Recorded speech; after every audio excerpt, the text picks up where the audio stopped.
Hey humans, how's it going? Susan Ruth here. Thanks for listening to another episode of Hey Human Podcast.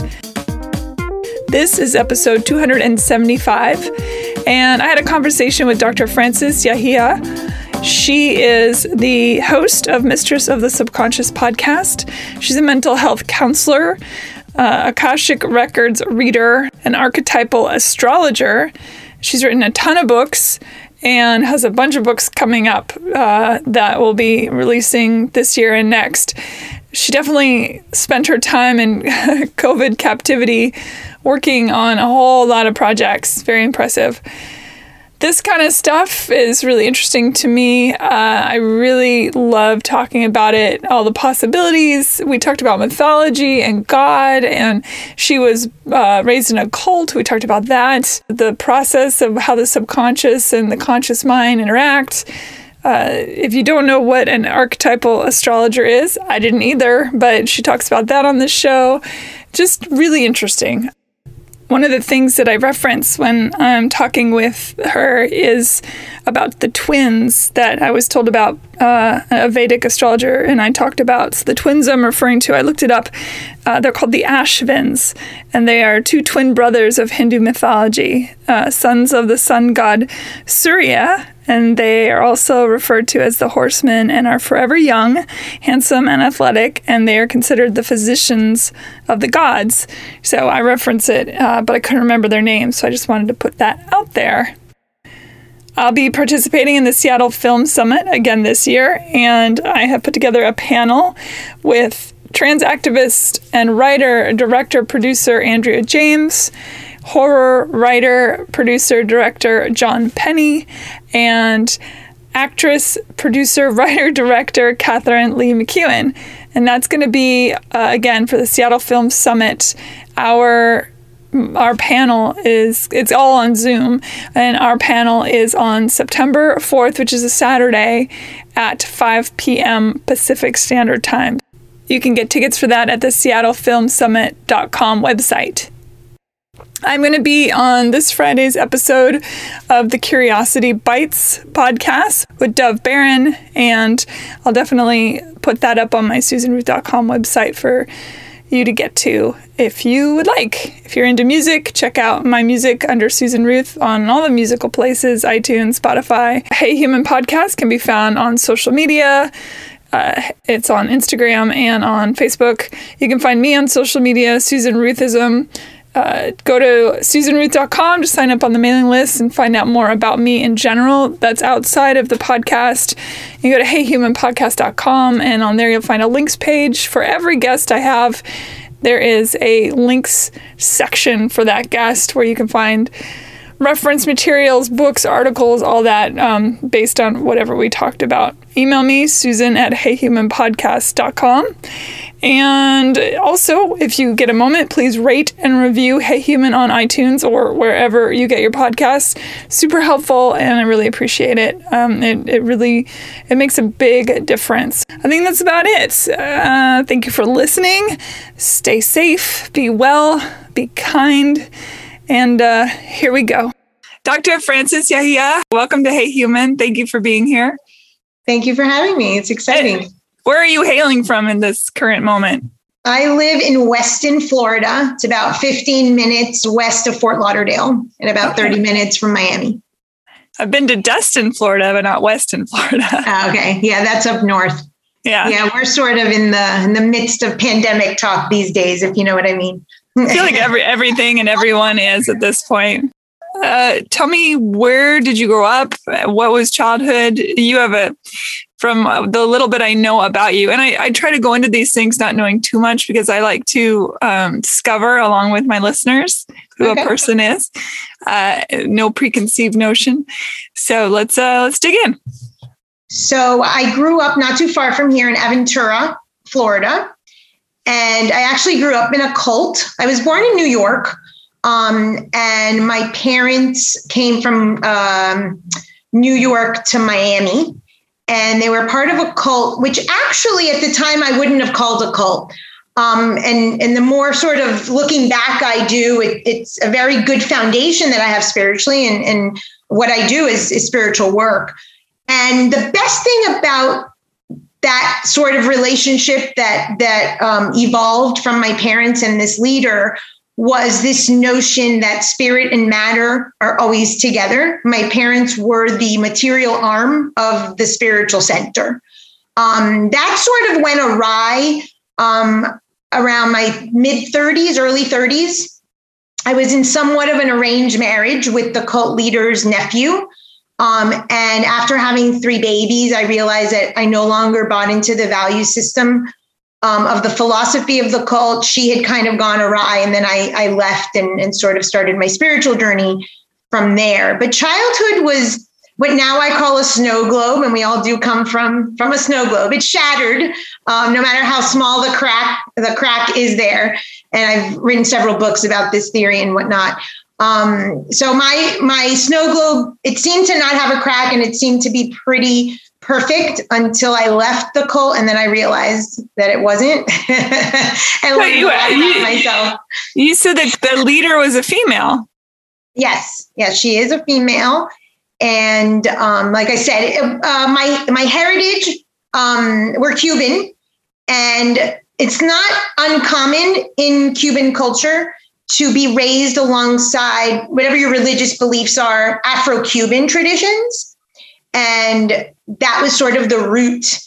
There was spiritualism by Allan Kardec, so a lot of Kardec teachings. So the actual root of the teachings and the philosophy were brilliant. And I have a really strong foundation spiritually because of that.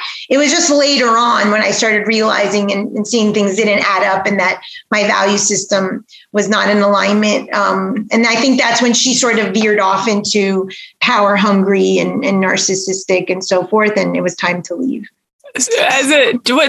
Can you say what the name of the cult is? There's no name. It's just her and her following. Yeah, there's no name. I know. Anything where there's a group of people that are so into a thing that is all end all be all, sunrise, sunset. The reality is, and it's a lecture that I'm putting together this week, is actually that we all come from a cult.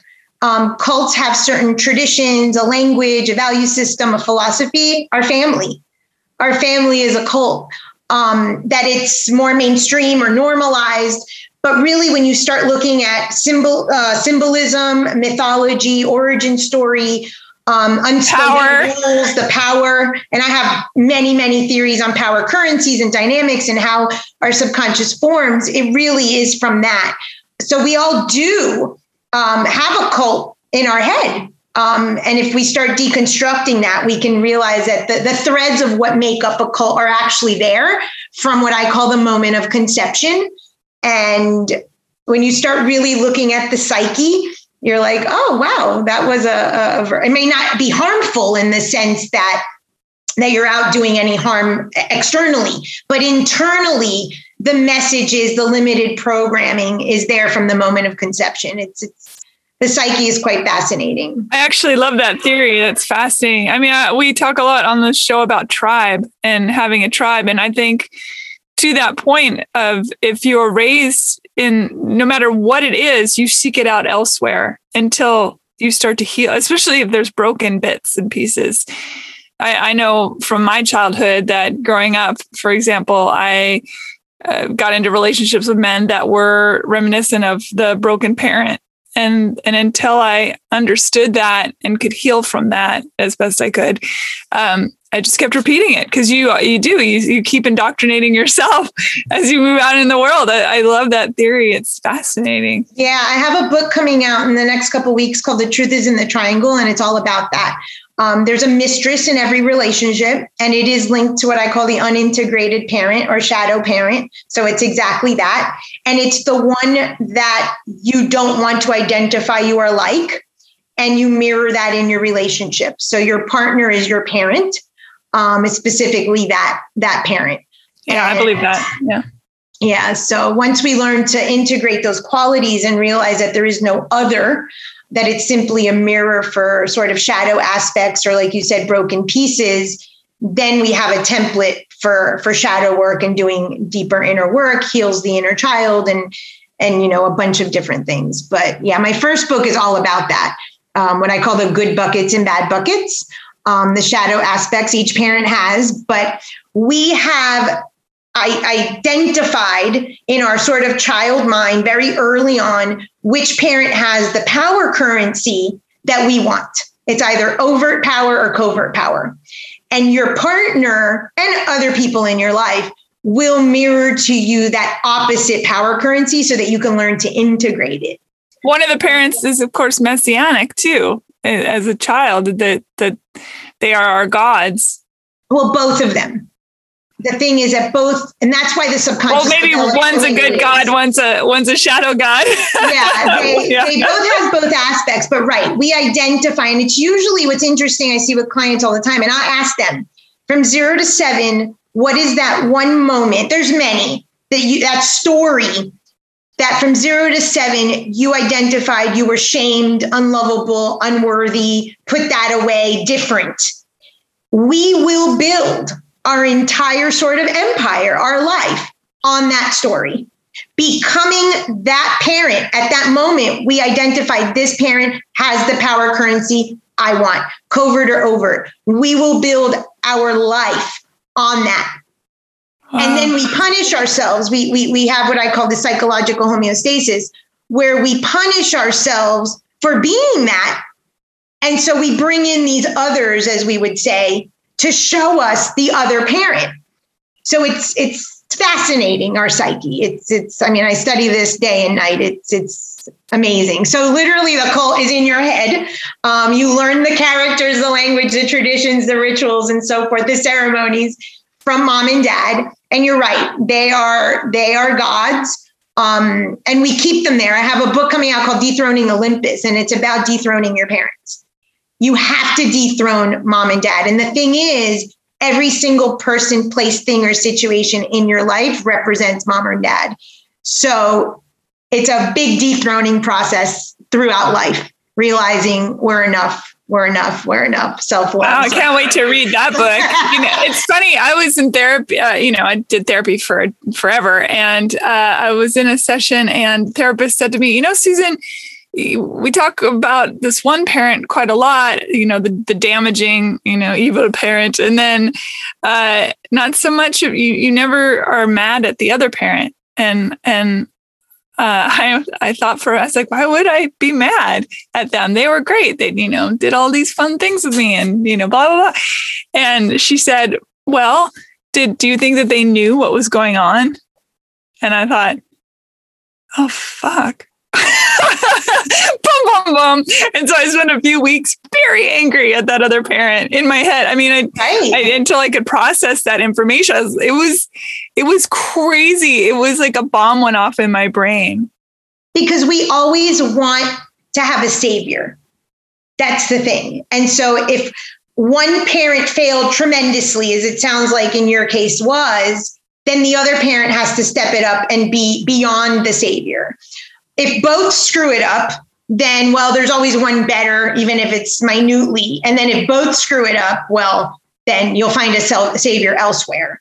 I have a whole video series on this because this idea, the thing is, I have written about absolutely everything and talk about it. I love it. I know it all. I love it. I have to admit that. But the thing is, I spend all day and night basically observing human behavior. So I'm constantly, writing theories about these things. The moment of conception, we're given all of the programming, but we're there, but we're not there. Pregnancy, we get what I call your shadow language of love. So that's where we learn to love dysfunctionally based on whatever mom was living externally. The moment of birth, that process of birth is our transition period. But think of what happened. Dad perpetrates mom. Mom is the perpetrator. She's crying, yelling, screaming in pain because she's birthing. And you come out as the savior. You just saved these two people, right? The perpetrator, dad, and it doesn't have to live out this way. I'm just saying these are the players, right? And mom goes through pain. Well, she needs a rescuer or a savior is you. So there's always a savior archetype in our story. That's why it's the truth is in the triangle. And I break down these specific archetypes that show up in our relationships. I call it the mistress. And that mistress is there to show you what you need to give yourself. We oftentimes say it's infidelity or betrayal from our partner. No, it's the infidelity or betrayal from self, the lack of self-love or the lies we tell ourselves about ourselves. It always comes back to self. But that setup of perpetrator, rescuer, savior is there from the moment of conception because mom, dad, and you were there. But it's very played out in the birth. And then how do we show up? Oh my God, my kid is everything or my kid is nothing. However, we kind of play out the story because we're either the devil of the story, the villain, or we're the hero of it, right? It's so bizarre to think about the dark night of the soul as being the actual birth. That's in the mythology of it all. And then your hero's journey starts from the first whale. Yeah, well, the dark night of the soul is what I call sort of the positive feedback. In regular homeostasis, right, in normal worldly, earthly body homeostasis, the body is set up to help us. If you're hot, you sweat, it cools you down, right? The psyche isn't set up like that. The psychological homeostasis is set up to harm you, to repeat the story from conception, pregnancy, and birth over and over and over. It's that cult that lives in your head. So when you have a positive feedback mechanism, archetypally, it's the planet Pluto. It's the criminal. It's the devil. It's Satan. It's Pluto rapes Persephone in the myth, right? Something that rapes you, figuratively, hopefully, sets you off to this hero's journey. And then we can enter the belly of the whale. Then we can enter the call. We can enter that, in the King Arthur legends, enter the sort of the forest, the unpaved path. But if we don't create, and I say that intentionally, we create it all. If we don't create the perpetrator, if we don't create this crisis, this dark night of the soul, we don't ever get out of that psychological homeostasis that gives us permission to find our own way. We will stay in that snow globe, repeating it over and over and over again. And what's so sad is that so many of us, for me, it was cancer, 5 years of cancer. So many of us will create this perpetrator, this dark night of the soul, and go right back into the psychological homeostasis from child. I call that toxic waters. We go right back seeking the womb rather than the universal womb. This sort of dark night is supposed to, quote unquote, propel us to seek, the universal womb, the universal consciousness. But so many of us don't know. We end right back into the toxic waters, the maternal womb, with poor coping, unhealthy mechanisms, and we're right back into that vicious cycle. And it's fascinating. It's really. I'm going to read all your books this week. I know it already. I want to. So you said a couple of things in there that I want to touch on, but I do want to get back to. You said you had an arranged marriage. Tell me, as a kid growing up, was there always that thing in the back of your mind? This is going to be my life, and I have to do this thing because it's expected of me. It wasn't like that. This is the thing. And I write about this in the intro to my Seven Gates book. Our story, and you and I were talking about the importance of story. Our story has a lot of information. And in one or two sentences, I can sort of see the whole story unfold. Well, my story was I was born into this cult. I was the only child of the cult that crossed the ocean to get to the cult leader's home.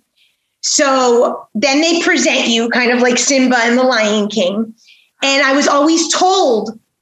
They didn't. I'm sorry. I don't mean to interrupt you, but I do mean to interrupt you because I want to know. I take that back. I do mean to interrupt you. The leader lived in Europe? No, this was in New York. Oh, I'm sorry. When you said Brooklyn, I guess they needed to cross the water. I see. Okay. It's metaphor. It's more metaphorical than. But I did cross the ocean, so to speak. Okay. Okay. I understood that later metaphorically and archetypally as Neptune and all of this, but that snow globe fantasy that I lived in. And I was presented as basically the prettiest baby that had ever been born in the cult. So there's a lot. Plus, I'm named after the cult leader's spirit. So imagine I'm named after this spirit named Francisca, an African slave I'm crossing the waters, this journey like the Odyssey. And I write a lot about myth and Odysseus because of this. And I reach there and I'm presented. And then my mom, true to the myth, sort of hands me over to the cult leader to raise. I lived at home with my parents, and my parents were great. But symbolically, the cult leader was like, she's mine, I'm going to raise her. And that comes from a myth of Hephaestus. Hephaestus is the only god in Olympus that's kicked out of Olympus and thrown to the bottom of the ocean. So you see the metaphor there, and raised by nymphs. And this was literally, I lived out this story and when I started understanding it. So now I am like a child of the cult leader. I have a special seat every Friday, wherever we sit. So I'm special. You know, there's what distinguished you thread there. Was it just being a handsome baby? What distinguished you? Were you the only female born at that point? No. She just picked me for whatever reason. All right, way to go, gal. So I kind of became like her surrogate child. And was there all the time. We lived next door. My parents and her had built house. We came to Florida at that time. They had built house right next to each other. I was there every day, grew up. Obviously, her kids were like my brothers and sisters. Our families were very intertwined, very enmeshed. And I said earlier, my father was the financial arm and she was the spiritual arm. And that honestly was the take home message. If I lived there for 33 years, it was to learn that. And that is the crux of spirituality, is that spirit and matter are one. And 33? Together. Yeah. Oh, you really did play into all of the. No. Wow. I'm a walking myth. I'm telling you. Oh my gosh. And I write and teach a lot about mythology. I'm a mythology obsessed. And for that reason, because all we are is living myth. So when I do astrology, I do something called archetypal astrology. The first thing I tell a client between their sun, moon, and his ascendant, this is the myth you're living. And they start to see how they've lived out this story. I have a hashtag, no new stories. We live it out with our costumes, our traditions, our language, our place. But really, we're just a myth. Pick a culture, any culture, it's there. I say that all the time. Humans are in constant cosplay. Yeah, totally. And so I hang out with the Greek gods a lot, but I do study a lot of like Hindu myths and Egyptian myths. And as Joseph Campbell showed, you know, the sort of thread of all. So it's really fun to kind of identify the thread you're living and how you're doing it in modern day. It's very fun. So when you can laugh about it, because when you're doing it, you're like, oh my God. But then when you can pull back of it and go, oh, wow, wait, I could rewrite this, you know? So that was kind of it. And I don't know at what age she sort of became obsessed with me marrying her nephew, but it became a little bit of an obsession. And he was 15 years older than I was. And so funny, I had psychic abilities from a very, very young age. And I'm actually at his first wedding and turned to my date. It was just a friend of mine and said, I'm going to marry that guy. I did not like him. I did not want to marry him. And then she became obsessed after that. And I resisted and resisted and resisted.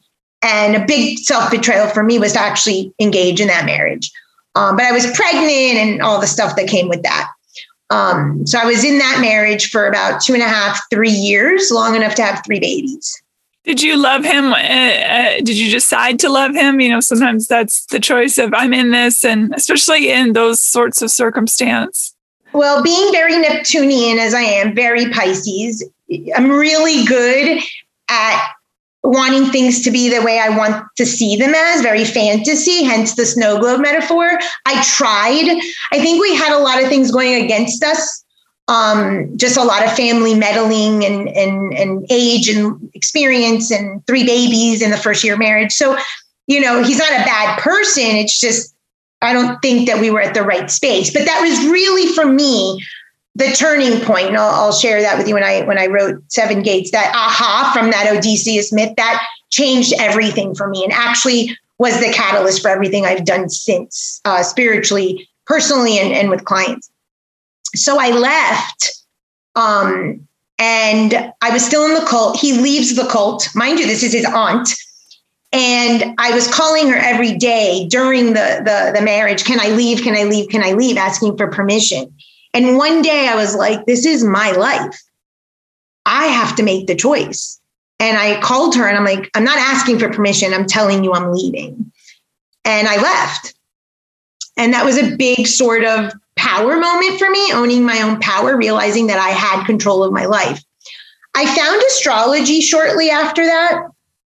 And the astrologer. I'm just curious how she responded to that. That's a huge bombshell. Well, she supported it, but not so much. Like to my face, she did covertly, but went behind my back and my parents. And there was a lot of that sort of cultish, you keep a member at all costs. And he had already left. And once I started picking up on those threads, I was like, I cannot have my children raised in this value system. And I left. And it was very scary. Here I am sort of alone with 3 babies. And he was still is a very involved father. But, I find myself young and with 3 kids. And now what? And spirit is all I know. Spirituality is all I'm about. That is my entire being. I live and breathe this. And all of a sudden I feel abandoned. So I have no compass for life because what I know to be spirituality has now failed me, so to speak. I find astrology and the teacher, the astrologer, it was supposed to be an hour session, lasted all of like 5 minutes.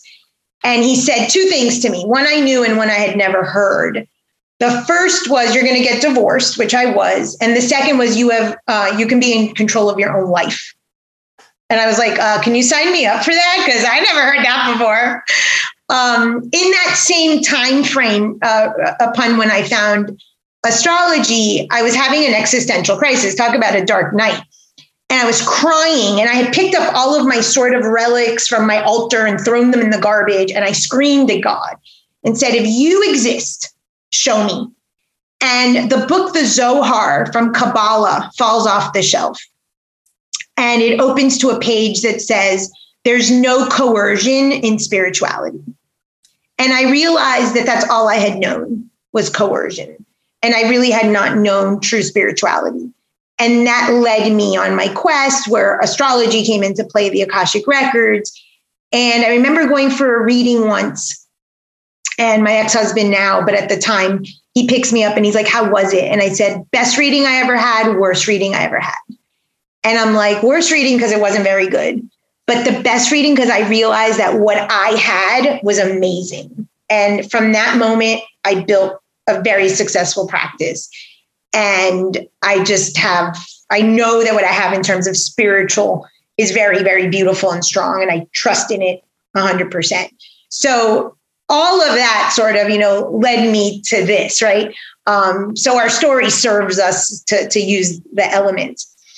But I was writing the 7 gates. I had just gotten diagnosed with my first bout of breast cancer. And I was actually in the process of editing the book, and the editor had sent me the manuscript. And I had this moment, and this is where it all sort of came together. There's a line in the Odyssey. So the Odyssey, like the Iliad and the Odyssey are the crux of Greek literature and mythology. And it's when Odysseus is in disguise in the room with Penelope. And they're trying to move the furniture around. And he's like, you can't separate the olive branch from the marital bed. And at that moment, I see this snow globe shatter, shards all over the floor. And I rewrite the whole book. And I send the editor, I'll tell you why in a minute. I send the editor the new book. And she's like, this is a whole new book. I said, because I am a whole new person. So from the moment that I leave the cult at 33, I start my spiritual practice around 36, like building it. I'm probably 40 at this age, maybe, about 40 years old, 42. So see how much time passed, but this is my journey, my seeking. And the father of my children is not a bad person and whatnot. We were in unfortunate circumstances, but I had always felt victim. And at that moment, I realized we're the same person. So that myth, that one sentence changed it all for me. And it's actually the crux. I have a 7-step model, but step 2 is linked to that.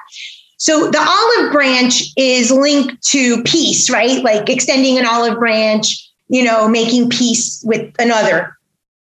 The myth is that Odysseus leaves, and when he returns home, he shape shifts to trick Penelope because she had been, suitors had been after her, and he wanted to see if she had been faithful. And the marital bed refers to the moment of conception. And every single thing and everything I write is about the origin story or the moment of conception, whether it's a business, a relationship, everything. It all starts with that. The moment of conception, think of mom and dad in the marital bed or wherever they were, is rooted in an impure thought. There's lust, there's desire. And what have we been told over and over and over again? Lust and desire is bad. The original sins, vices, whatever it is.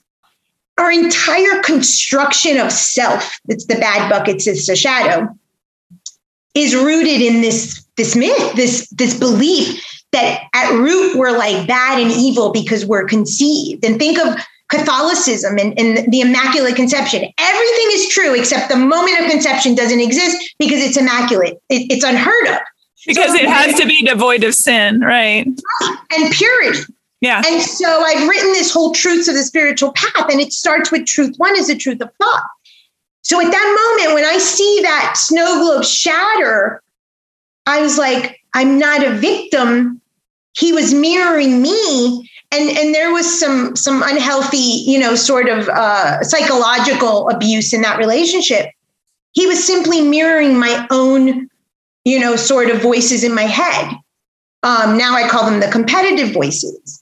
And he was an outright narcissist in the sense that he had been put on a pedestal, said basically, you're God. And I was thrown to the bottom of the ocean to be given over to this cult leader. I was told the opposite story. We're the same person.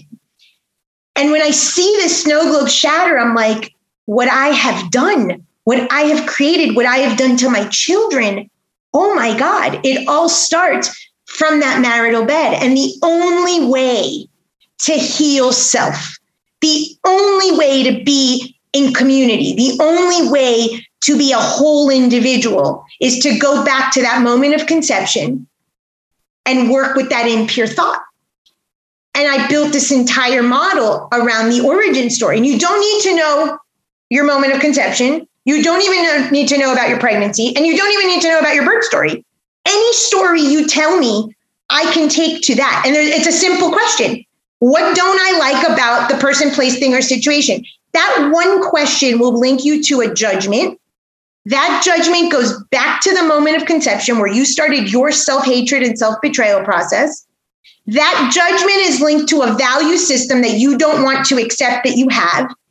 It's a vicious cycle, all rooted in that we're supposed to be pure and good, and we are. And it takes me back to spirit and matter always together.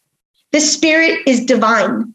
The spirit is the soul. It's the intact, sort of divine spark, God spark in us, but it's enveloped in material that's dirty and impure.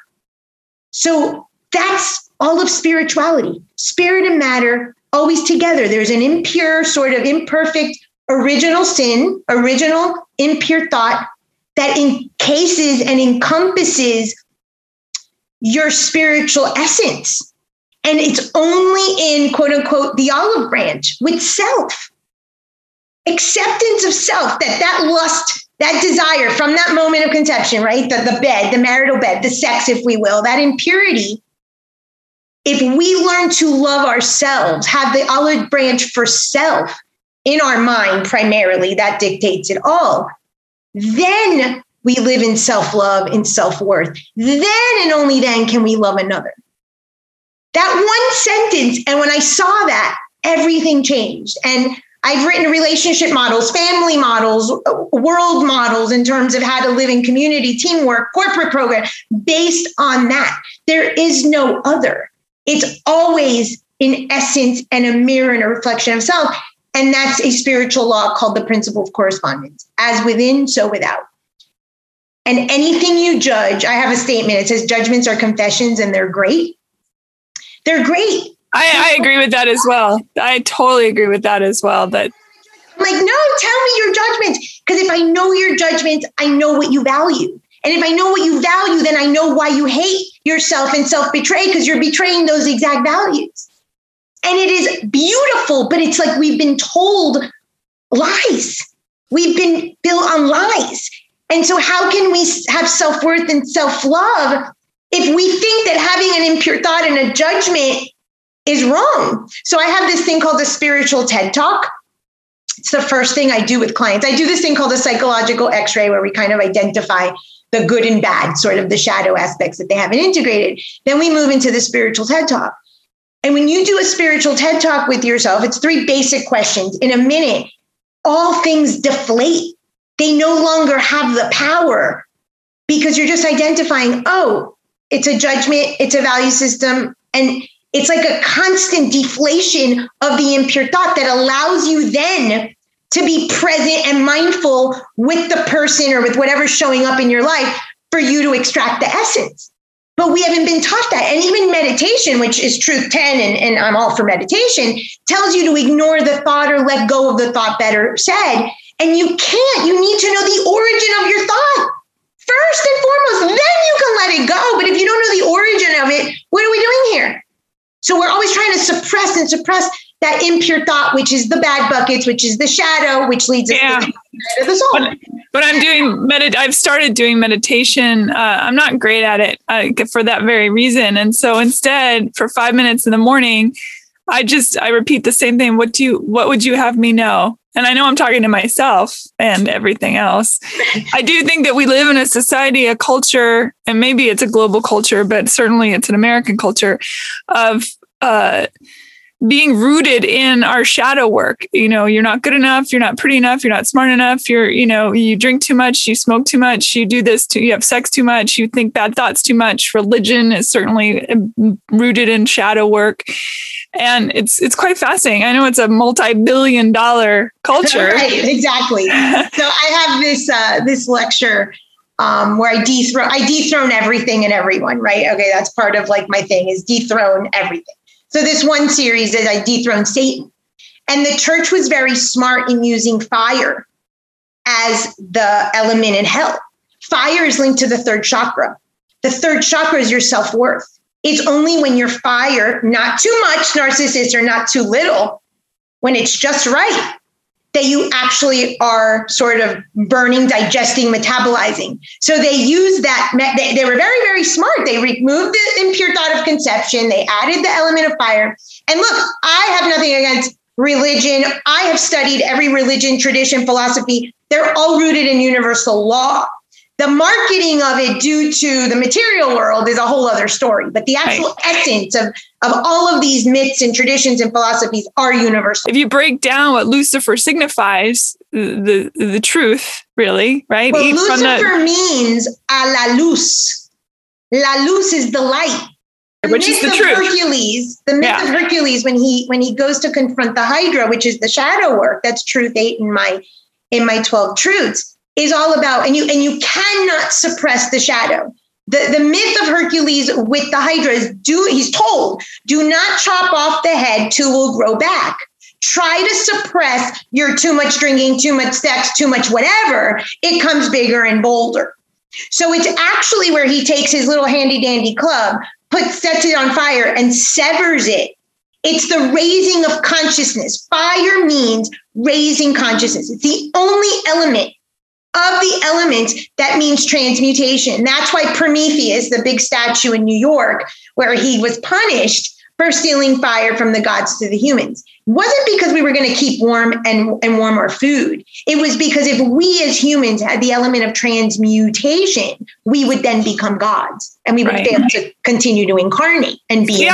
I've always been a champion for Lucifer, I gotta say, because to me, it's always represented the idea of pure honesty, pure, and that the idea of the offering up of the apple, pomegranate, what have you, of eating of the knowledge of good and evil. It's the knowledge of shadow and light. It's the knowledge of self, and so the reason why the gods. Or God, God in the Judeo-Christian Bible, is like, I'm a jealous I'm a jealous God. There are other gods. Don't look at any of them. Look at me. Don't look at them. Look at me. Don't look at them. Look at me. And there's even a referential in Genesis where God has an aside and says, they just ate from, I'm paraphrasing, they just ate from the tree of good and evil. And if they eat from the tree of immortality, we're effed. They'll know everything. We can't let them know. We can't let them know. We have to keep them dumb and yoked. And the yoke is fascinating too, because what are they yoked to? They're yoked to all of the worst feelings of themselves. I think that's why Jesus comes along and he keeps saying, he's sort of like, that stuff was a little intense. It's in you. It's in you. The temple of God is in you. It's in you. He's such a wonderful teacher and metaphor. And I'll ask clients, what was ordinary about Jesus? And they'll be like, well, he was in a human earthly form. Well, what was extraordinary about Jesus? Well, he was God. Isn't that you? Right. Are you wrapped up in this earthly, body? The only difference, which obviously was by, sort of, they did it intentionally, was to remove the sort of conception. Yeah. So when we bring back that moment, but Jesus was born in a manger. The animals represent our animal nature, low-level consciousness. The word manger in Latin is praecipe, which is actually a cluster of stars in the sky that link to the Cancer constellation. The Cancer constellation has to do with the tribe, the honeypot, the family, enmeshment. Think of trying to get out of a honeypot and becoming individuated, your own individual self. Third chakra, the fire. So when you start breaking down symbolically, you realize, and just to address the Lucifer came later, the original sort of Lucifer, if you will, archetypally, is the planet Pluto or Dispater. So Pluto rapes Persephone. That's the breaking of the psychological homeostasis. You need a Pluto. You need someone to take you out of the illusion. She was just simply asleep with her mother, giving her the narcissus flower, keeping her in a daze, the snow globe. He comes, he shatters the snow globe and says, wait, there's another way to do this. You get to adult, you get to figure this out and live your own life. Well, Pluto or Dispater represents spiritual riches and material riches. It's only through your spiritual wealth do you get material wealth, or vice versa. They're always found together. And it's about bringing the shadow aspects to the light. We all have them. That's why the first thing I do with clients in the psychological x-rays, tell me the good and bad of mom and dad, from 0 to 7, preferably. Those bad aspects you judge in your parents, good parent or bad parent in your story, they're still quote unquote bad qualities. You as a child, when the subconscious was forming, suppressed them and said, I don't want to do that. I don't want to see that. My parents are gods, good or bad, doesn't matter how good they were.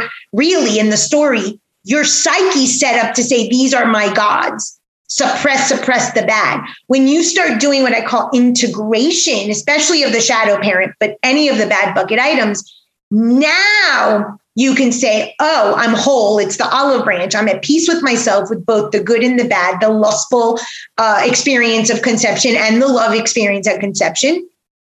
Now I can do it differently. Now I can individuate and actually live my life. That's the call for the hero's journey. But before you even reach individuation or decide to sort of continue, you get trial after trial after trial. It's not like, oh, I heeded the call and here I'm individuated. Oh no, look at every myth. Look at Gilgamesh. He fell asleep. I mean, this is inherent in us, that we fall asleep, that we return back to the toxic waters, in my language, that we go back to what we know.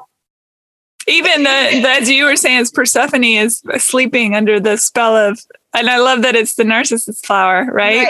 That's right. It. I mean, come on. Symbolic, yeah. So symbolic. And the fact that it's not like Jesus was the first virgin birth in town. There were many in many cultures. Of course. Well, there's virgin goddess cults in all of Greek mythology. I mean, Callisto was turned into a bear. Ursa Major and Minor, her and her child, because she was seduced by Zeus. The whole cult of Artemis, which is the moon, which is the child and the mother archetype, again, the virgin birth, right? Are these goddesses that are virgin goddesses. Hestia, virgin goddess. Artemis, Athena. I actually have this whole this whole breakdown of the brain, of the three aspects of the brain, reptilian brain and limbic system and neocortex, rooted in that myth. So Metis is her mother. She's a Titan. That's our reptilian brain. That's the part of us that's constantly trying to get our needs met. Love me, love me, love me. Tell me I'm worthy. Tell me I'm worthy. Zeus swallows her, our emotions, our limbic system. We're swallowed by our emotions. The neocortex is more of the rational mind, which is Athena. But who helps Athena get born when Zeus has the headache? Hephaestus, which is the imagination, curiosity, intuition. And so many people try to stay at the rational mind rather than knowing the universal consciousness, the universal womb. And if we stay like religion wants you to kind of stay with the story, just the facts of the story, and never question them, then we never tap into the intuition or the imagination. And the fact that she's fully armored. Oh, she's fully armored. Yeah, she's ready to go. Well, she's goddess of war, but strategy. And we need strategy. We need to, the two power currencies from mom and dad are overt and covert. You need both in life to survive. But like I was a person who took on the overt power, very bold. I would yell. I was angry. I was a leader. I was, to the point, very, well, I needed to learn some soft corners and take my mom's covert power to be integrated as a whole person. You can't be yelling and screaming at people all the time. Like that doesn't work, So that's part of what she's saying. Rational mind requires the use of strategy. What strategy works for which? Now, she's a virgin goddess. She's linked, not so much, but being a virgin goddess, she's linked to the moon. And what's the moon's thing? I change my face depending on what you need. There's a lot of information there. I mean, we have to live in authenticity. That's all I'm about is authenticity and honesty. But you need to know when sometimes you have to soften, and I need this for myself. When do I have to soften sort of my corners because I have very hard edges? So she's sort of saying strategize and use your intuition with Hephaestus. So yes. Cool. All right. So you've been diagnosed with breast cancer. How do you move through that experience? I identify immediately that it's a spiritual illness.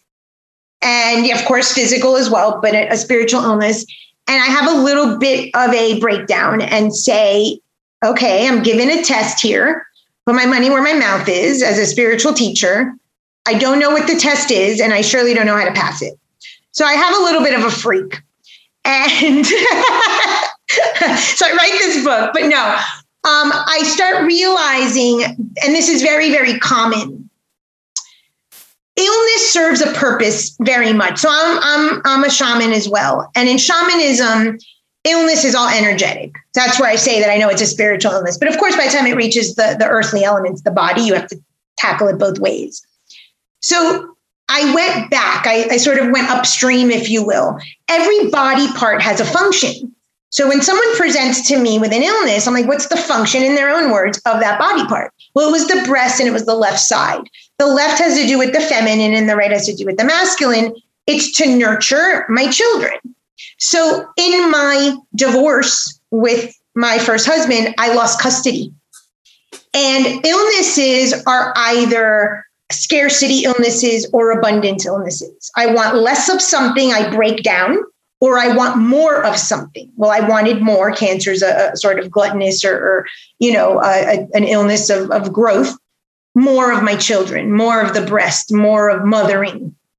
And so when I started realizing, and that was why that moment of aha, it wasn't that my husband did anything to me or took my children. I created all of that. I did all of that. I took full responsibility. Then I began to heal. And I deal a lot with parents. And like I said, I wrote this Dethroning Olympus book, which is a family systems book. And it's like, parents, do your work so your kids don't have to.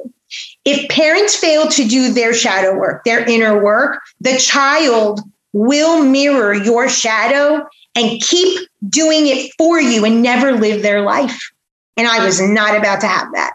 I said, if I need more of my children and I need more of that, then I have to learn to do my own inner work and not have my children carry my load. And that to me was a huge defining moment and change.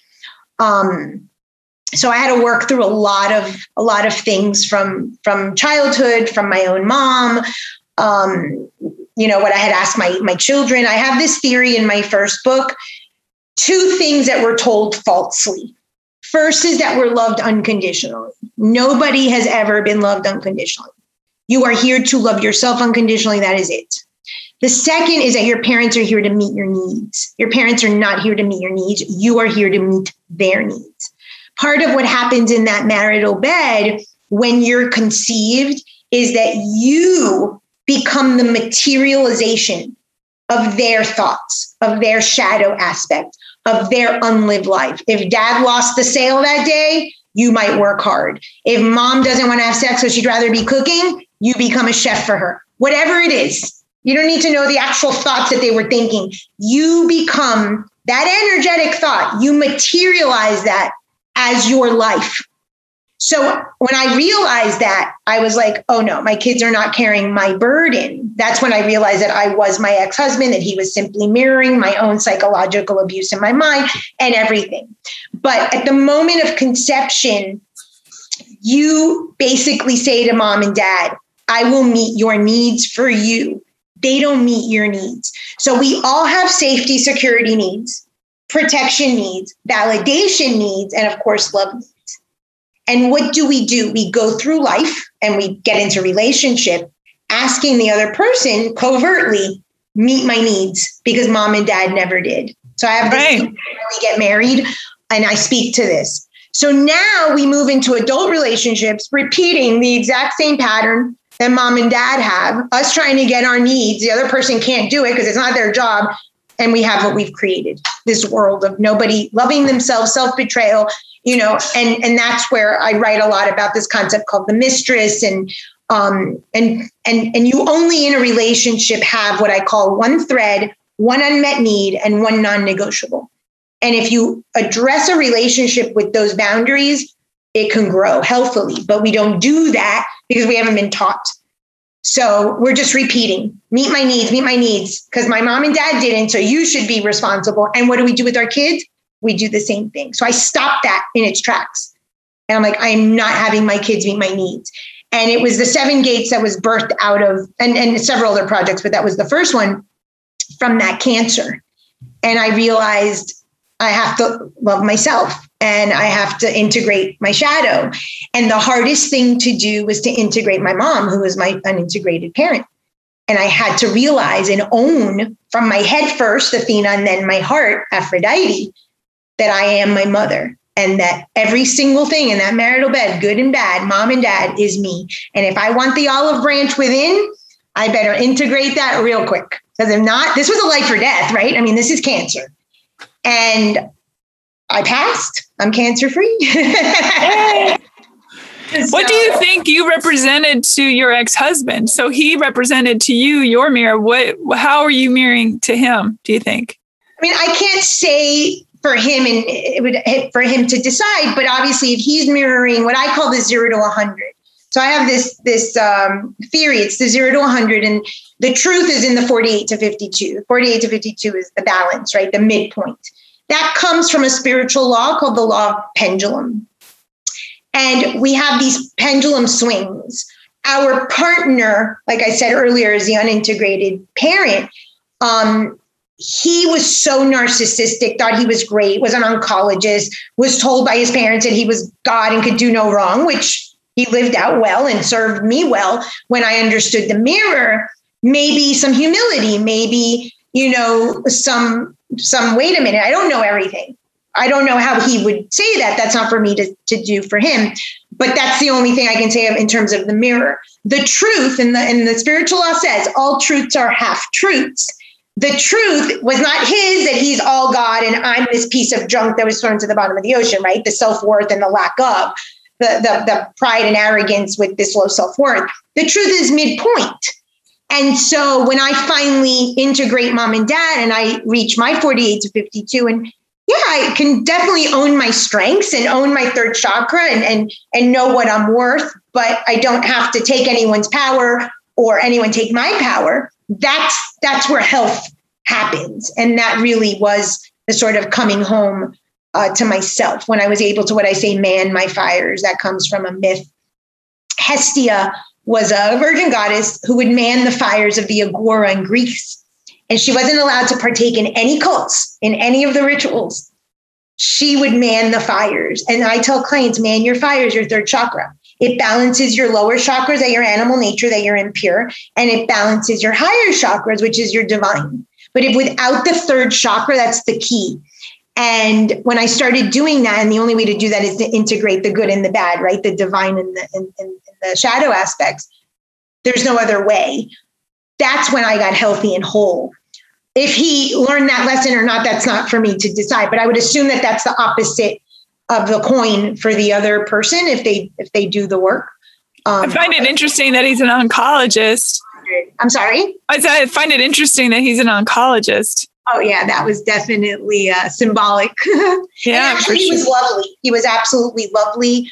When I called him and said, I have breast cancer, he was available and really was a star. He showed up. He showed up for me and the kids. And, you know, so that's also where you start seeing the mirror. I started showing up for myself. He showed up for me. Yeah. It's not an accident. These aren't like, oh my God, this person had this huge epiphany. You're creating everything in your psyche, in your mind, in your outer world at all times. So I can say that he showed up for me while I was finally showing up for self. So not independent of his goodness. I'm saying mirroring for me. Yeah, I get that. Did he have the custody of the children because of, you know, he had the highfalutin job and all that kind of stuff? I moved a lot. I didn't have roots. I wouldn't say an escape artist. I think I was just trying to find something. I didn't know what that was. So I moved and wasn't settled in self and moving so many times. And the court will say the most stable parent. I was more probably mentally stable. I would say, but yeah, with a job and a home and the career, you know. So the custody was on paper, which was so funny because 50-50 in terms of the visitation, nothing changed. What changed was a judge on paper said, you're not a mom. And I let that, another person, an outsider, a judge, right? Yeah. I call that my perfect older sister voice, one of my competitive voices. I let that define that I wasn't mother material. I also learned later on, and I do have a book coming out next year on this. The reason that all of the moon archetypes are goddesses that are virgin goddesses, subconsciously, because we meet our parents' needs, right? I always say we cook, clean, and counsel our mothers and fathers too. If we stay virgin goddesses like Persephone, then we can create a story like I did where we lose our children or we can't have children. It's one of the many myths that occur is I will stay a virgin goddess. I will stay a child so that you always have a child that meets your needs, mom. Thumbs up. I've got your back. And I had to do a lot of work around that. And I realized that I created that on paper. Nothing changed physically, 50-50 still, but I needed to live out that myth and that storyline so that I could integrate mom and heal and so forth. And my mom also lost a daughter. My oldest sister passed. And I think that there might have been an emotional loyalty to that storyline too. So we're very fascinating how one archetype we relive over and over and over in all the different stories and all the different myths. And that's why I study myths obsessively, because I want to see all the different ways that a psyche is going to live out that myth. And so when I understood that, I was like, oh, well, this is an interesting way of living out this virgin goddess. You know, I have a moon in Cancer, so it's very much Artemis and, you know, so luckily it wasn't severe and I didn't lose a child or anything like that, but on paper for many years. And I got my kids back, if you will, psychologically in my head once I started doing my own inner work. And I don't have them do my work for me. And it's a constant conversation in my home. Parents, do your work so your kids don't have to. And I will tell my kids, you will not have to do my work for me. That is my full-time job. So wow, it's giving me so much to think about. It's wild. I mean, let's talk archetypal astrology. So what does that mean? So, and I'm actually in the process of writing I don't know what it's going to be, a library. I don't know. Susan, every single thing boils down to 12 archetypes. That is it. I will listen to a client, the first few words they say, past the good morning, and I can identify the archetype, and the entire session unfolds in this archetype. Everything, every symbol, every myth, every story, every word, everything goes into one of 12 categories. So I'm sort of in this process of building. It's probably going to be a multi-year sort of project, but of dividing these things.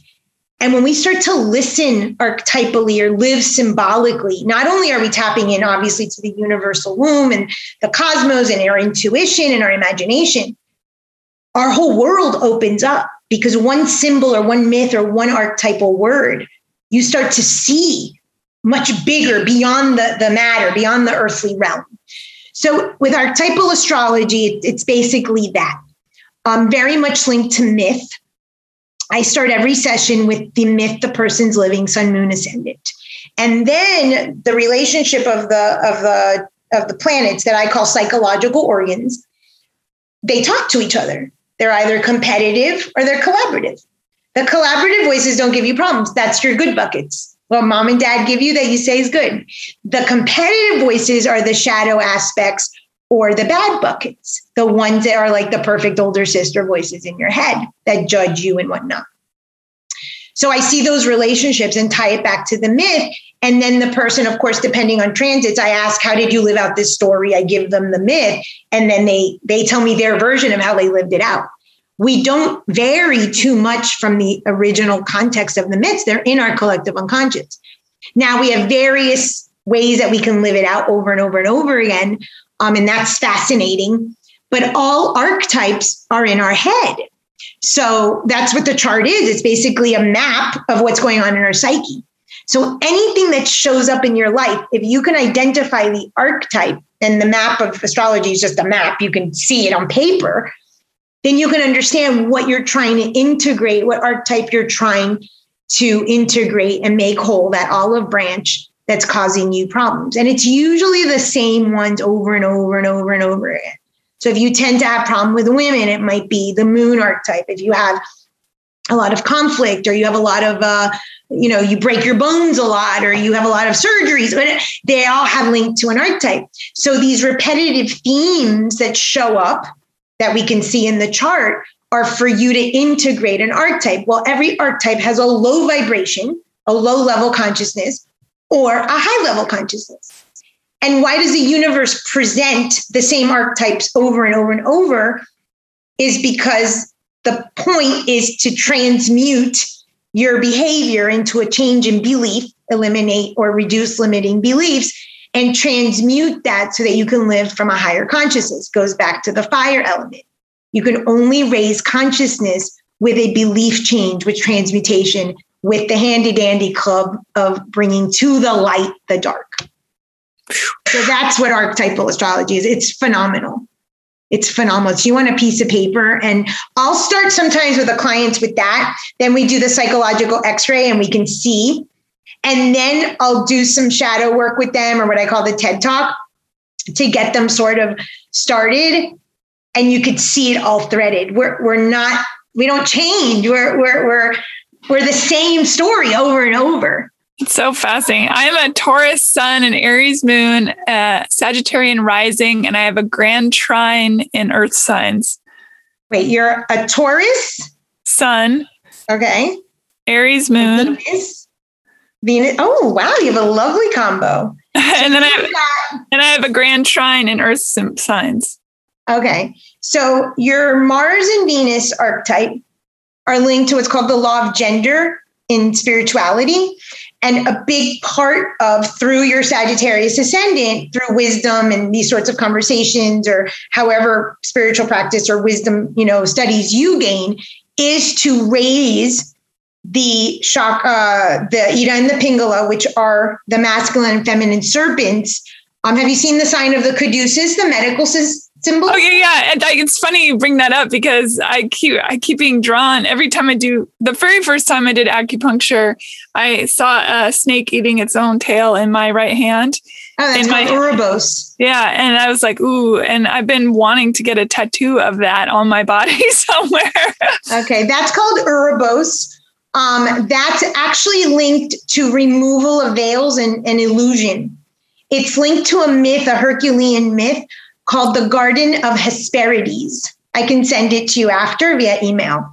And anytime you see serpents or snakes or dragons, I just finished watching Game of Thrones. I'm a little behind, but anytime that has to do with the symbol of illusion. And this world is considered illusion.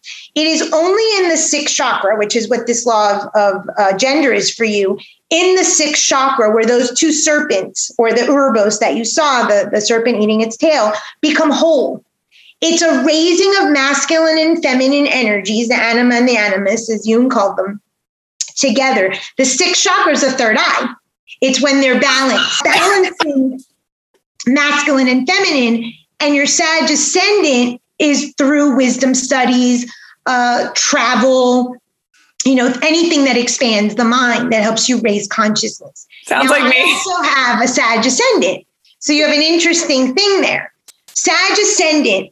We say in mundane astrology, the Sag ascendant or the ascendant is your personality. No. The ascendant in archetypal astrology is the sign in how to raise your consciousness. So the sign before is Scorpio, is a water sign. The element of the sign before your ascendant is why you create crisis, emotional trauma, like your website says, the tragedies, the hopelessness. That is how you connect to the human experience. That's from a past life. Your soul understood that if you emotionally connect to humanity, then you're going to have a place in the world. But this lifetime is about raising the consciousness and getting away from the sort of trauma and moving into joy. So that's a big part of that. And if you read the myth of Dionysus, Dionysus is the god of wine. The Sag ascendant is Dionysus. It has nothing to do with wine and pleasures of the flesh the way that rats. It's about balance. And going back to Athena, Dionysus was actually called the twice-born god. He was, his flesh was eaten by the Titan. So like the animal, what I said before about Metis, the Titan, the reptilian brain. And he was eaten and his heart was thrown. Athena picked up his heart and stuck it in Zeus's thigh. And he was born again. So twice born has to do with being born again, dying, killing what's not and rising from the ashes, right? The whole Lucifer and all of that. So that myth, and I have the same exact thing. My dog is actually named Dino, short for Dionysus. So I know this myth very well. Is about, yes, of course. And I live in the depths of shadow with people. That's my job. But there's another shared human experience for us, which is joy, which is pleasure. And pleasure meaning this community. So your name of your podcast is Beyond On Point, which is share the story, connect at the heart level. I don't have to connect only with pain, but I can connect with this higher sort of wisdom. And Dionysus, albeit that he's the god of pleasure and wine, people sort of misname that, meaning that it's the pleasures of the flesh and having orgies and stuff. No, it's about wholeness. It's about balancing the masculine and feminine. In my Truth is in the Triangle book, the one that I told you was coming out in a few weeks, it's all in relationships. I have a whole chapter on that myth and why we're seeing the movement in society of the divine feminine, the divine masculine, a large transgender community. It's all rooted in that mythology. We're trying at a soul level to achieve balance with our masculine and feminine. And so that's so perfect. Okay. Firstly, this is so crazy. A couple nights ago, I had a dream that something was wrong with my eye and I went into a doctor and I came out of the surgery, quote unquote, and I had just one giant eye in the middle of my head. And I was like, do you think anyone will notice? And my friend was like, no, it looks fine. I'm like, it's a giant eye. And then a couple days later, I had the acupuncture again. And in my mind's eye, I saw a blue ladder. And so I had to look up what that meant. And that was really fascinating. But the thing about the two is interesting because I had my Vedic astrology read a couple of years back. And he said, do people tell you all the time that you look younger than you are? I said, all the time. And he said, and are you kind of obsessed with the sciences and literature and all that? And I was like, yeah, completely. And he said, well, there are these two twin gods. They were immortals. And I can't remember their names. They were twin brothers. Okay. Anyway, so I was just like, oh, it's weird because you were saying that about the two. There's so many things. And then the first time I ever did hypnotherapy, which was amazing, one of the experiences at the very beginning of the session, I was like, I'm in a snow globe. I was describing it to the hypnotherapist. I said, I'm in a snow globe and I know it's a snow globe, but the person that I was rowing a boat upstream in this, really lush atmosphere. And I said, but it's a snow globe. It's so weird that you brought that up too. My mind is just blowing about all these overlaps. And the thing is that the myth that I told you I was going to send you of Hesperides is linked to Gemini, the sign Gemini. So Gemini is the duality. And it's only in the third eye when we identify spirit and matter. So the two serpents that wrap around the caduceus are called Ida and Pingala. The masculine and feminine are right and left. The intersection is the chakra system. The 6 chakras where they unify. So that's the importance. I'm going to send you another law. It's called the law of gender. And that's like your law, so to speak, with your archetypes here of Taurus and Aries. And so that's the key to raising your consciousness, is raising that law of gender and raising that Ida and Pingala and the serpents. That's why you see the Ouroboros. Your dream about the eye, you're in search of the truth. You're in search of removal of the veils. You're in search of, I don't want illusion anymore. I want the truth. So the 6 chakras, super, super important. Why?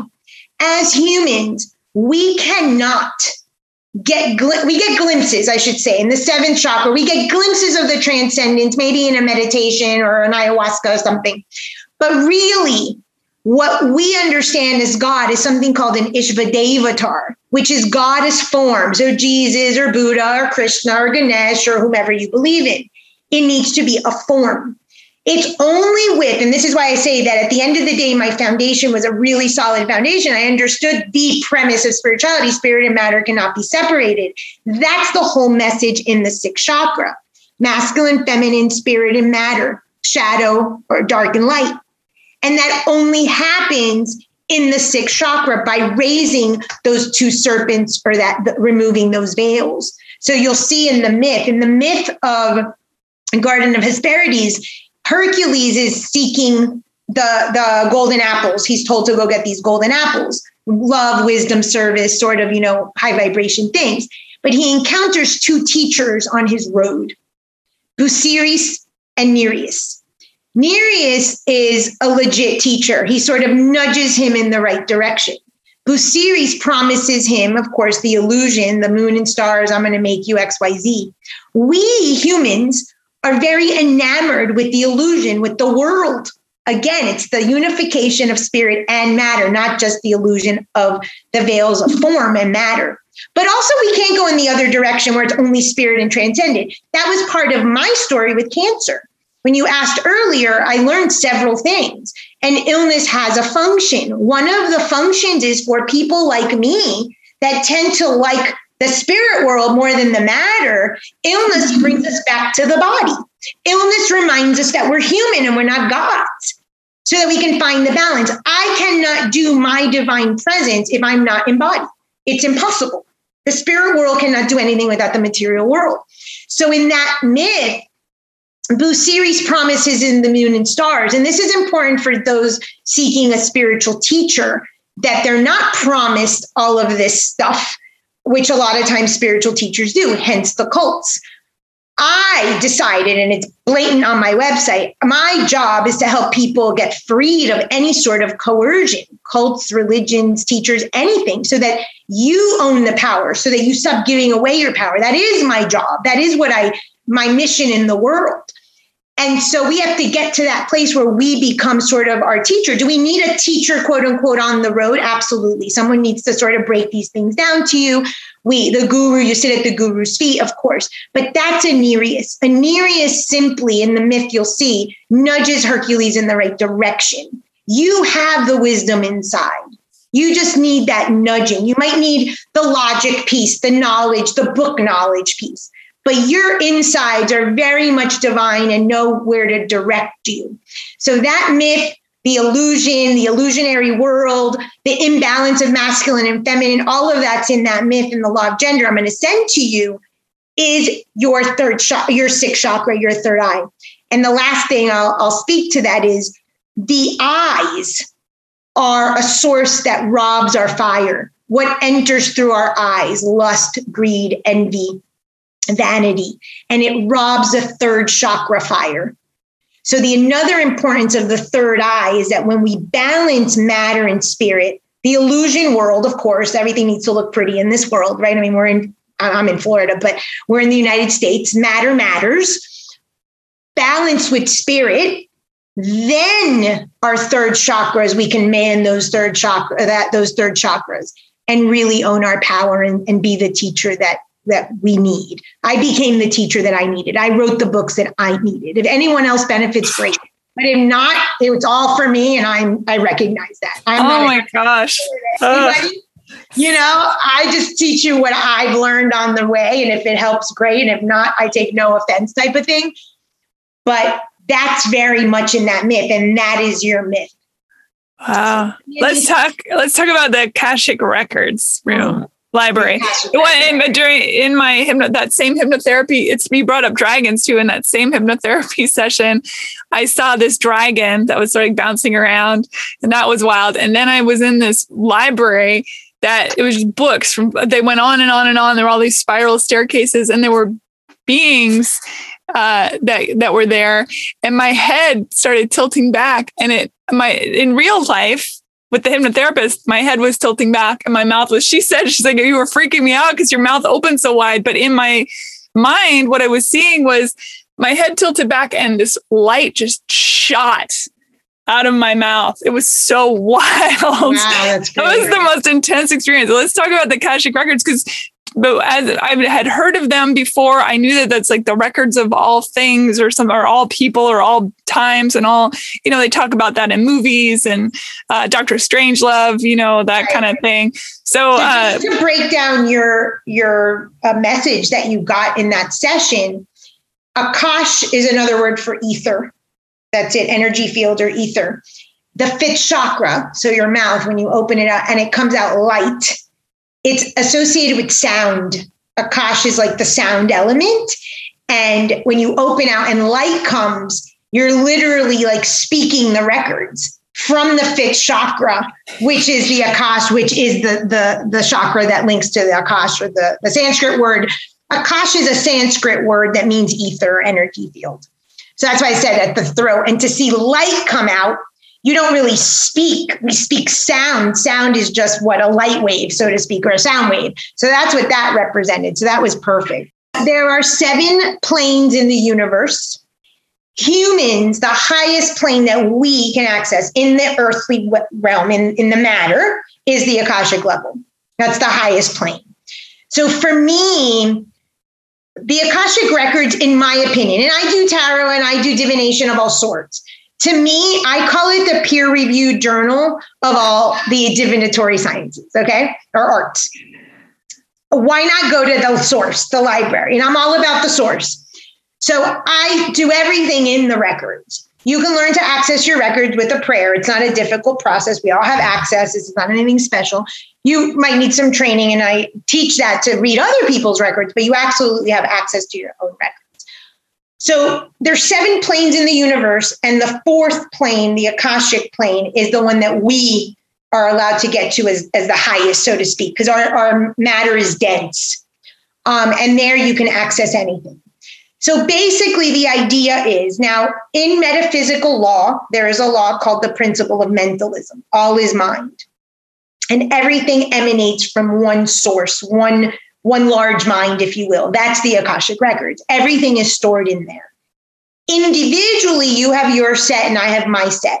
It is everything ever thought, said, done, past, present, and future. Now, why do I say future? Future, I can read energy based on your previous choices. Do you have right to change it? Absolutely. Absolutely. Behavior change is very difficult. Belief change even more so. So when you do sort of read the records for the future, it's contingent on the person behaving lifetime after lifetime after lifetime, a soul of choices based on what they previously chose. But you can change that. You do have free will in the lifetime to make that choice. But that's why I say past, present, and future. It's all stored in there. And it's fascinating. My opinion, the language of the universe is myth, metaphor, and symbol. When I open the records, I always start with a symbol or an image or some sort of myth. That's how my guidance communicates to me, and it sort of unravels what's going on. But you can go into the records, you can ask absolutely anything, nothing is off limits. If you're not able to know, so to speak, or it's not time, then something else will show up. But it's the most beautiful practice. When I was in my discovery and my search after that existential crisis, I first found astrology. And astrology was great. And I've been an astrologer ever since. Few months later, I was driving and I heard clearly Akashic records. So I went home and Googled and I found a lady. I got a reading on Christmas Eve. And I think the next week I started the teachings. First class, I'm like, I'm home. And that's home for me. The Akashic Records is home for me. So no matter what technique, no matter what I use, and I'm a licensed mental health counselor, my PhD is in mental health, no matter what sort of service or modality I use in practice, I'm always in the records. So I'm a shaman as well, I mentioned earlier, and shamanism, like any of these sort of divination sort of arts, basically means a person that walks between the worlds. There's an ordinary reality, an ordinary consciousness, and a shamanic state of consciousness, right? And this is what's been written about. Jung has written about it. Corbin has written about it, that we're in these two states always at the same time. So when you're in the records, like I pretty much hang out in the records all day long in my earthly body. I'm rooted and grounded here. Previous Frances prior to cancer was not. She would kind of float and dissociate. Very different. And that's what a lot of spirituality sells. Dissociate, fluff, leave the body. Oh no, this is about being here and now, grounded in the earthly realm, in the matter, like Jesus, and yet being connected to the timelessness of the records of the universe, whatever you want to call it if you don't like the Akashic records. That's a shaman, that's a reader, that's someone who's whole, that's someone who's walking the world. And that's what I obviously try to work with clients so that they can be in both. When you kind of learn to live in that space, you know, Corbin called it the mundus imaginalis. I think Jung said it was tenemos, which is like a space where the counselor and the client shared, and it almost felt like there was no time, that time dissipated. It's a space that we inhabit where our spirit and our matter are one. We feel whole, again, that olive branch at peace and contentment with self. That is what I would love everyone to learn to live. That line aligns with a law called the law of correspondence. And that's when you learn there is no other. That's when you learn everything's a mirror. Whatever you're judging, it's about self.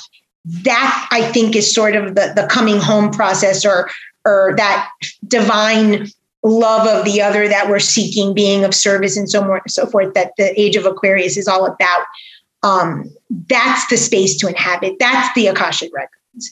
When you're in this space receiving sort of guidance, but you're present and mindful with the person. So I've been in the records this whole time. So if something comes in, it's just like an automatic flow. It's just like you're in the flow. It's the most magical place to be. When I found the records, I found home, and I said, I'm never leaving. I wonder if you were one of the people I saw then. I couldn't really see their faces. I just knew they were there. I could feel them there. It's a beautiful, beautiful practice. I love the word reverence. And one of the things, like I ask clients, is like, what's your reverence? What's the practice that you have a reverence for? For me, it's the records. It's this tiny little prayer. It's old. It's like plastic. My teacher gave it to me. I live with it in my wallet. it's not it's the reverence to this practice. It's the reverence to myself, to my divine, to my access. And we all have that. This is not anything reserved for any special person. This is our true essence, our true nature. That's what Jesus and Buddha speak to. That's why it's Yahweh. That's why it's Om. That's why you keep having to say, here I am, or I am here throughout the Bible. Right. They're constantly saying, hello, it's in you. It's in you. Yes, it's in you. And the thing is, you can be in quote unquote that space that people think is outside of self, that's really in self, spirit and matter combined. There's nothing else. This is it. This is the space. Like when Ram Dass says, be here now, he's talking about be here now, in the body, in the spirit, all one. That's shamanism. That's the records. That's true health, healing, light, shadow, marital bed, that's all of it. That's all of it. It's an amazing space to share, to teach, to work in. And I can immediately feel when I'm out of that, when I'm obviously back in my ego and personality, because we all have that, because we're all human. And I can feel a shift energetically. I can feel immediately. And it's usually linked to an emotional response. An emotional response that I call child. I go back to child, trying to get my needs met. Wow. I'm not worried. It's immediate. And I'll be like, okay, I'm in child now. I'm totally in the ego. I'm totally there. That's fine. I give myself permission to be there 20% of the time. And I hang out there and I suck my thumb and, okay, I'm having a temper tantrum and that's fine. But then when I slip right back into that, what I call the 48 to 52, that space, it's like, wow, why would I ever want to leave? This is the universal womb. This is the space that I want. That's the third chakra. That's why the third chakra, first of all, the third chakra is in the lower nature. It is in the body. In the third chakra is the gut. It's considered the lower nature. The fourth chakra starts the higher divine. There's a reason why self-worth and self-love and manning the fires occurs in the lower nature, in the body. So I refute a lot of sort of new agey practices, as new agey as I am, that teach that, be out of the body, dissociate from the body, a lot of fluff stuff that you read and see about, because it's not the teaching. The teaching is spirit and matter always together. There's a reason that the third chakra is in the lower nature. Chiron represents our wounding and also our return home, our healing in the lower nature. He gets shot with the arrow in the thigh. The thigh is lust. The thigh is desire. The thigh is the lower nature. Jesus is born in a manger, the lower nature. It's repeated over and over and over again that it happens here now in this embodiment. So it's not too much spirit and it's not too much matter. It's sort of, that what I call 48 to 52, which is sort of Goldilocks, just right. That combo of both. Now, have you remarried or are you? I remarried and I got divorced. And I've been single now for many years. Do you find this? I'm trying to figure out how to put. I'm single. And I mean, I date occasionally, whatever, but, and I have deep, loving, beautiful, connecting relationships with but they're not intimate in this, they're intimate, but they're not intimate in the way of like sexual or whatever. Not that I don't get, horny or whatever, like the next person, but I can satisfy those needs. But it seems to me at this point in my life, it's like that's like taking on other people's stuff. And I'm so doing this thing. Do you find that that's the case? I do have a boyfriend, and I did write this book called The Truth is in the Triangle. So I don't know if you're familiar with the symbol, the Vesica Pisces. It's two overlapping circles. It's what in school we learned was the Venn diagram. Venn diagram. Okay, got it. So the Vesica Pisces is symbolic of an ancient tradition called the Heros Gamos. The Heros Gamos means mystical marriage. The mystical marriage, again, male, female, so that law of gender in the third eye. Or the spirit and matter, another way to do it, right? The spirit and the matter, the divine and the material are always together. So in this model, because I did have trouble in relationships, obviously, I wrote this book to explain how to live in relationship without self-betraying or taking other people's stuff on. So the first circle is the I, which would be you. The other I would be your potential partner. The overlap of that, which is what I call the we, if you look at it, it actually makes the fish, the symbol of Christianity. It represents the vagina. It represents the opening. It represents the sort of penetration or creation, second chakra. All things happen in the second chakra. You cannot create absolutely anything without masculine and feminine in those energies. I'm not talking about organs. I'm talking about energies. And so when I write this book and create this model, and the workbook's free on my website, I explain the I, and the we. The we is a very small circle. It's a small portion. Why? We were fed this idea that this other person was supposed to meet all our needs and be the end all be all for us. Not true at all. So I have something instead of soulmate, because soulmate carries a lot of energetic baggage. I named it a thread mate. We are with someone for a certain amount of time, 30 years, 30 days, 3 weeks, does not matter, based on one thread. That's an energetic thread that we are mirrors at that moment, my ex-husband and I, for those 3 years that we had these kids, right? That was our focus. That was our thread, having children. One unmet need where the couple speaks up and says, I've got this one need I'm going to ask you to meet in this relationship, and one non-negotiable. One thing that is an absolute no-no that if you do or violate, it's over. Those are my values. That's self-betrayal. That's my rule book, and absolutely not. Sex is sort of inherent in that. Sex plus one other unmet need. That's sort of how that works. People could decide that on their own. But that's sort of the recipe, if you will. If we were to have these conversations before, or what I call a renegotiation, we tend to renegotiate relationships between 5 to 7 years. It's a theory I have called the skinny cows. There's a famous story in the Bible where Joseph interprets the Pharaoh's dream where the fat cows are being eaten by the skinny cows. That links to astrology, the Jupiter and Saturn. Jupiter dethroned Saturn. So this relationship we play out archetypally in our psyche, where I got dethroned Olympus for the title of my book.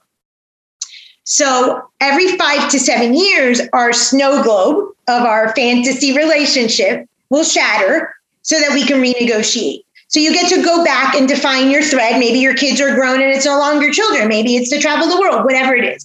One unmet need, one non-negotiable. If we had clarity around that, and I did that with my now boyfriend, and it has been ridiculously grown up. I have a book coming out, Spiritual Adulting. This is a spiritual adulting process. This is moving into a relationship where we're both adults meeting our own needs, with the exception of what we decided was our thread, our unmet need, and our non-negotiable. When something shows up, because things will show up, if it is not linked to that thread or that non-negotiable or that unmet need, you go right back to your I. That is his crap, not yours, Susan. And you don't deal with it. He has to take care of his own needs. The one thread, the unmet need, the non-negotiable, that's where you share that space. That's the creation that you've decided upon that to come together. Then you can use each other as a mirror and so forth and grow. If not, we're going to constantly be in this vicious cycle of having our partner try to be our parent, because the word partner and parent has the same letter except one R for redo. That's what we're doing. We're trying to redo our childhood and our relationships. And we haven't been given these rules. We haven't been given a foundation, a structure, a philosophy, anything. So that's why I wrote these books. Because if not, I'd be dead right now. Like, I wrote these workbooks, and my website is full of workbooks, free workbooks. I've got a gazillion free videos where I explain all of this.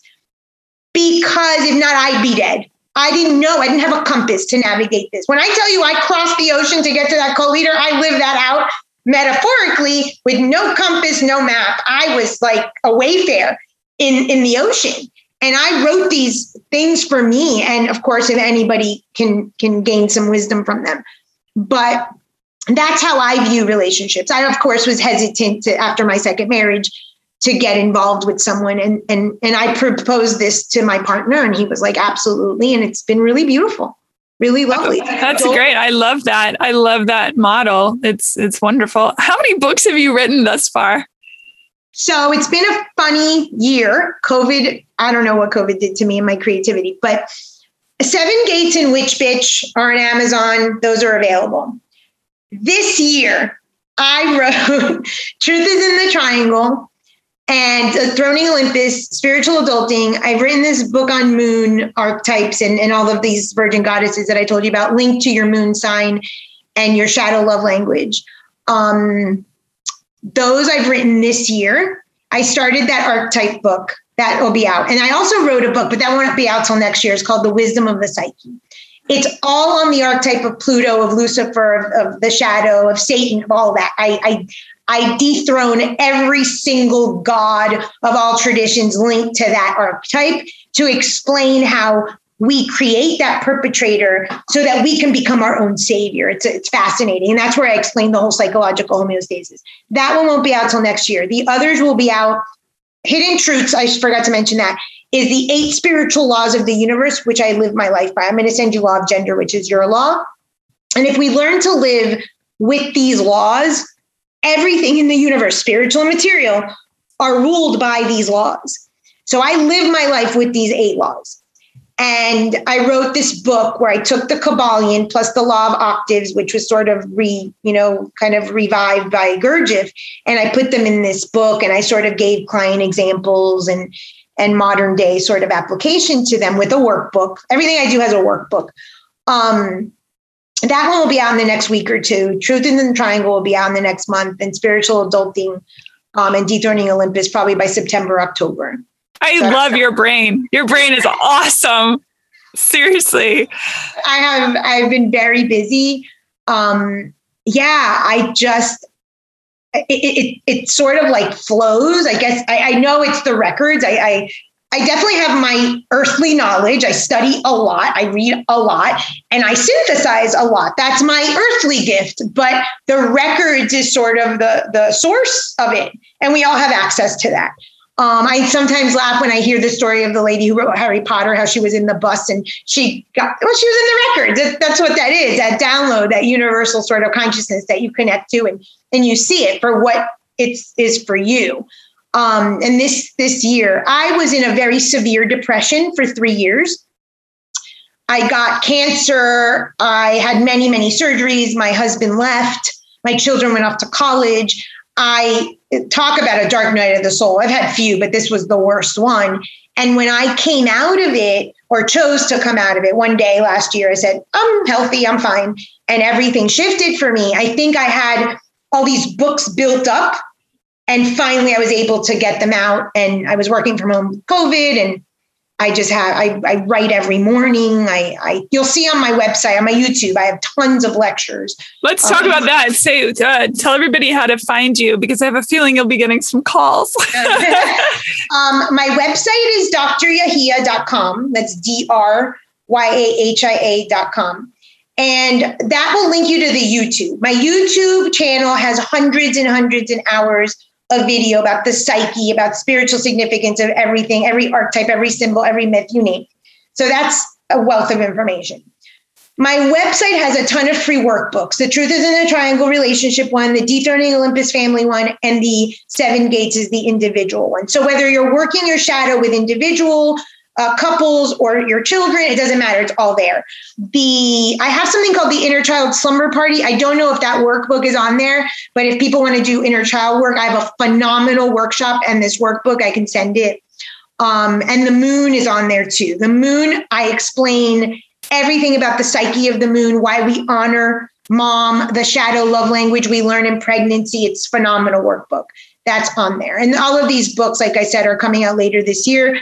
7 Gates, 7 Steps Beyond Self-Awareness, and Witch Bitch are on Amazon. I have a podcast called Mistress of the Subconscious, where I go into the shadow work, how to do the model. It's a great little podcast. I do a bunch of different things on there.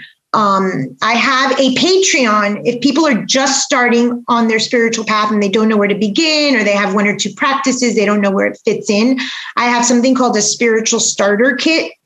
And I've written these 12 truths to a spiritual path. these are the 12 truths in any tradition. Doesn't matter, whatever you're already doing, you layer on. So you were saying meditation, that goes to truth 10. But you need to start at truth 1, which is observing your thought or knowing how to break down your thought. So I go through all of it in this Patreon. You get one video at a time with an activity with the workbook. It's a good place to start because sometimes people are like, how do I even start this stuff? So the website full of resources. And of course, you can always hit contact me and I'll shoot you an email and send you any resources you might need. And if you want a session, of course, I'm open for that too. Your last name, it's very resonant. And it reminds me of the Yahweh or the I am or the Om. Is that intentional or was that just by luck of draw? That's by luck of draw. It's actually Turkish. I love it. And it's so funny because someone asked me the other day, did you ever change your name? I never changed my name with either marriage. That's always been my name. I'm very connected. I did the numerology to that name years ago, and it's a very powerful numerology name. And it's very different. But that's interesting. I had not thought of like sort of the connection to that. When I said it, it reminded me of that feeling, which it doesn't surprise me really because of your work, that reminding people of that. It makes sense to me that that's the way it is. Well, thank you. That's beautiful. I had not connected those dots. I do have a Hidden Truths College of Metaphysics. If anyone's interested in studying myth, Akashic records, astrology, wants to take classes as a student, I do have that in my college as well. So yeah. You know, and if anyone listening just has a question, please do not hesitate to ask. I literally, my life's work, independent of my work, is to help be a Nereus and maybe nudge you in the right direction and lead you to wherever you need to go if you don't know how to get there. So please use me for that. That's how I give service back. It has been such a pleasure talking to you. Likewise. Thank you for this. I have so much to chew on. As you were talking, I was like, oh, I do that there. It was mind blowing and I loved it. It was so exciting. Thank you for listening, everybody, and be well and take care of each other and go in, go out, go everywhere. Bye. Rate and review Hey Human on iTunes or wherever you get your podcasts. Bye.